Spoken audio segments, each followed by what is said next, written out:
1961 قامت الدولة الجزائرية بضم الصحراء الشرقية التي انتزعت من المغرب، خارقة بذلك عهودها والتزاماتها المتضمنة في اتفاقية 6 يوليوز 1961. هذا التنكر للماضي أعقبه طمس كل الرموز والسمات التي تدل على مغربية المنطقة من طرف الجيش الجزائري، كما قتل العديد من السكان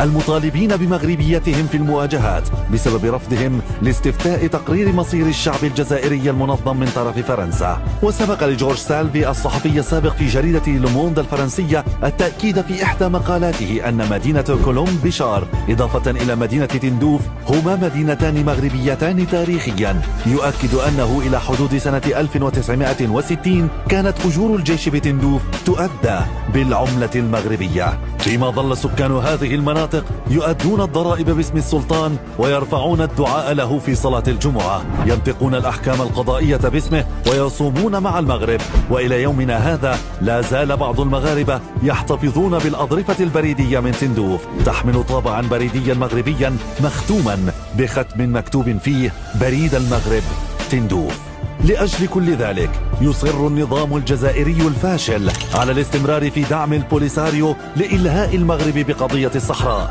خوفا من إثارته لملف الصحراء الشرقية التي تمثل بالنسبة للجنرالات بقرة حلوبا ودجاجة تبيض ذهبا، لتوفرها على ثروات معدنية وطاقية تضاهي أكبر المناطق المنجمية في العالم، تذهب جلها إلى أرصدة شنقريحة وصحبه في سويسرا وبنما وغيرهما. هو ذا التاريخ الذي يستحيل محو أحداثه من الذاكرة، والحق مهما طال ركوده لا بد أن يعلو صوته ويسطع ضوءه.